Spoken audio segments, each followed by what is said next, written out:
दोस्तों, जब भी बात आती है रहस्यों की तो हम लोग भारत से बाहर ऐसे स्थलों की खोज में निकल जाते हैं जहां पर हमें विज्ञान से परे कोई घटनाक्रम मिले। लेकिन आज हम लोग आपको भारत के ही एक ऐसे स्थान के बारे में बताने वाले हैं जिसे तंत्र मंत्र से लेकर विज्ञान तक कोई भी नहीं सुलझा पाया है और आज भी किसी को भी ये नहीं पता है कि उस रहस्य के पीछे की असली वजह क्या है। केरल में स्थित पद्मनाभ स्वामी मंदिर रहस्यों का भंडार है और संपूर्ण विश्व में इसके रहस्यों की चर्चा है। देखने में तो ये अत्यंत भव्य और विशाल लगता है, लेकिन इसके अलावा और भी अनेक तरह के रहस्य इस मंदिर के गर्भ में समाहित है। ये मंदिर आस्था का प्रतीक तो है ही साथ अपार धन संपदा के कारण ये संपूर्ण विश्व के सामने आकर्षण का केंद्र बना हुआ है। अगर ग्रंथों की माने तो 5000 साल पहले जब मानव जाति ने कलयुग में अपना पहला कदम रखा था तो ग्रंथों के अनुसार उस समय भी ये मंदिर वहाँ पर उपस्थित था। लेकिन बाद में 18वीं शताब्दी के आसपास त्रावणकोर के राजाओं ने इस मंदिर की आकृति को पुनः निर्मित किया और उसके ढांचे को एक नया रूप दिया, जिसका अर्थ ये है कि आज आप जिस मंदिर के ढांचे को अपने सामने देखते हैं वो 18वीं शताब्दी में त्रावणकोर के राजाओं द्वारा बनवाया गया था। इस मंदिर के इतिहास में एक और रोचक किस्सा भी शामिल है और वो ये कि देश की आजादी के बाद जब सभी मंदिर सरकार के कब्जे में आ रहे थे तो पद्मनाभ स्वामी मंदिर को सरकार ने अपने अंडर में ना लेकर राजा मार्तंड वर्मा और उनके परिवार वालों को ही इसकी देखरेख की पूरी जिम्मेदारी दे दी। और आज के वर्तमान समय में भी यही शाही परिवार एक प्राइवेट ट्रस्ट बनाकर उस मंदिर की पूरी व्यवस्था को देख रहा है। जैसा कि मंदिर के नाम से ही पता चलता है कि ये मंदिर श्री भगवान विष्णु का है और इस मंदिर को लेकर ऐसी मान्यता है कि त्रावणकोर के महाराजा ने यहाँ बहुमूल्य हीरे जवाहरात छिपा कर रखे थे ताकि कभी राज्य पर या किसी पर भी कोई भी विपत्ति आए तो उस बुरे समय में ये धन काम में आ जाए। महाराजा का ये सख्त आदेश था कि जिस जगह पर धन रखा हुआ है उन दरवाजों को कोई भी नहीं खोलेगा।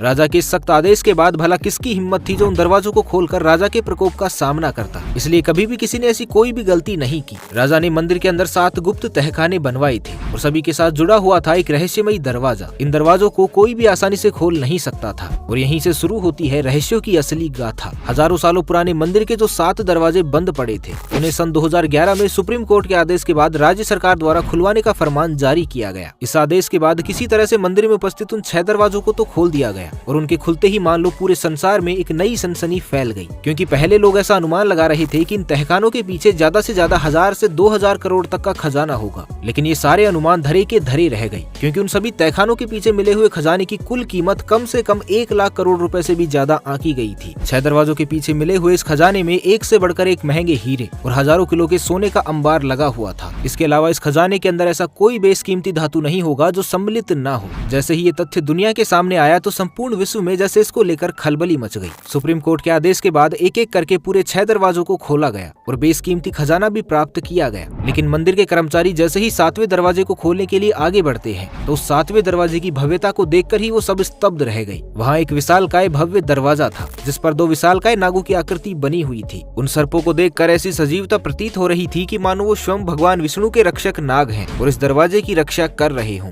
द्वार के आसपास के क्षेत्र को जब अच्छे से जांचा जा रहा था तो वहाँ एक जगह पर लिखा हुआ था कि जिस किसी ने भी इस दरवाजे को खोलने का प्रयास किया तो उसके साथ कुछ बहुत ही बुरा होगा और उसके ऊपर कई सारी विपत्तियां एक साथ टूट पड़ेंगी। श्रद्धा और भय के चलते किसी ने भी उस मंदिर के 7वें दरवाजे को खोलने की कोशिश नहीं की और इसी वजह से उसे कुछ समय के लिए बंद ही रहने का आदेश दिया गया। लेकिन दुनिया में लालची और जिज्ञासु लोगों की कोई कमी नहीं है और ऐसे ही कुछ लोभी इंसानों ने कई बार इस 7वें दरवाजे को भी खोलने का प्रयास किया, लेकिन जिस किसी ने भी उस चेतावनी को टालने की जुर्रत की उसका अंजाम अच्छा नहीं हुआ। कुछ व्यक्तियों की वहीं पर मृत्यु हो गई तो कुछ का ऐसा हश्र हुआ कि उनके लिए उनका बाकी बचा हुआ जीवन जीते जी नर्क बन गया। पता नहीं उन लोगों ने वहाँ पर ऐसा क्या देखा कि जो लोग जीवित रहे भी वो या तो मानसिक तौर पर अस्वस्थ हो गए या फिर वो कभी भी कुछ बोलने और सुनने लायक नहीं बचे, जिसके कारण उन लोगों के साथ वहाँ पर क्या हुआ था इसका पता कोई भी नहीं लगा पाया और वो सारी घटनाएं हमेशा हमेशा के लिए एक रहस्य का पात्र बन गई। लेकिन लोगों के जहन में असली खौफ तो तब उतरा जब सुप्रीम कोर्ट के वरिष्ठ न्यायाधीश टीपी सुंदरराजन, जिन्होंने दरवाजा खोलने का आदेश दिया था, उनकी भी अकस्मात और अकारण ही मृत्यु हो गई। इतने बड़े अधिकारी की इस रहस्यमयी मृत्यु के बाद सबको इस बात पर विश्वास हो गया कि उस मंदिर के उस 7वें दरवाजे में एक ऐसी शक्ति निवास करती है जिसके साथ बदसलूकी करने पर उसका श्राप उस दरवाजे के साथ छेड़छाड़ करने वाले व्यक्ति पर लग जाता है और उसकी ऐसी दशा होती है जिसका वर्णन करना भी रोंग रोंगटे खड़े कर देता है। और आपको ये भी जानकर आश्चर्य होगा कि ये दरवाजा किसी मजबूत धातु से नहीं बल्कि लकड़ी से बना हुआ है। और आश्चर्य की बात तो ये है कि ये दरवाजा बंद कैसे है ये भी किसी को नहीं पता, क्योंकि ना तो इसमें कोई कुंडी लगी है और ना ही कोई जंजीर या ताला लगा हुआ है।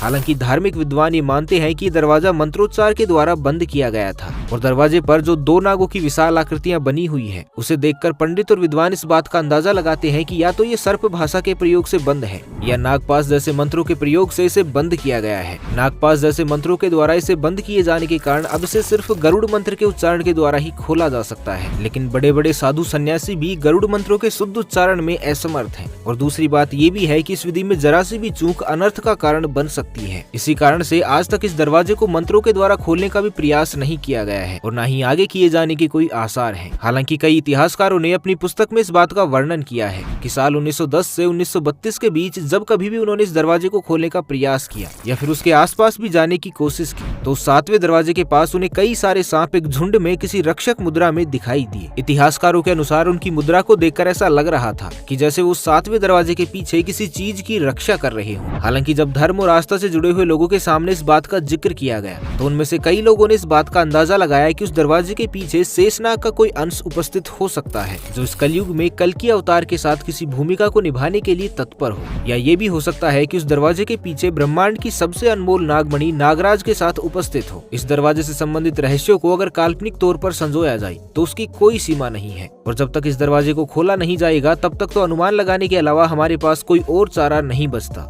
दुर्भाग्यवश पद्मनाभ स्वामी मंदिर अभी तक एक रहस्य ही बना हुआ है और ये वैश्विक स्तर पर भी इतना प्रसिद्ध है कि वर्ल्ड बुक ऑफ मिस्ट्री में भी इस मंदिर के विषय में जिक्र किया गया है। हालांकि ये सत्य है कि विश्व में हर कोई उस 7वें दरवाजे के रहस्य को जानने के लिए उत्सुक है, लेकिन कोई भी ये नहीं बता सकता कि उस दरवाजे के पीछे कोई दूसरी दुनिया है या कोई ऐसी तकनीक या यंत्र जो किसी चमत्कार को उत्पन्न कर देगा या कोई ऐसा मार्ग जो कहीं और ही पहुंचा देगा। श्रद्धालु तो ये भी मानते हैं कि हो सकता है कि उस दरवाजे के पीछे से बैकुंठ लोक या पाताल लोक का मार्ग हो। हालांकि वर्तमान स्थिति में तो आज तक कोई भी ऐसा प्रकांड विद्वान या ज्योतिषीय हिम्मत नहीं जुटा पाया है कि वो गरुड़ मंत्रों का शुद्ध उच्चारण कर उस दरवाजे को खोलने का प्रयास करे, क्योंकि शुद्ध और सही उच्चारण करने के बावजूद भी उनके द्वारा अनुमानित ये रास्ता सही है या नहीं इसके बारे में भी किसी को पुख्ता तौर पर कुछ भी नहीं पता। हालांकि आपको क्या लगता है वास्तविकता में इस दरवाजे के पीछे क्या हो सकता है, हमें नीचे कमेंट करके जरूर बताइएगा। तो मिलते हैं किसी और वीडियो में, तब तक के लिए खुश रहे, मस्त रहे, हंसते रहे। भगवान करे आप सभी का दिन शुभ हो।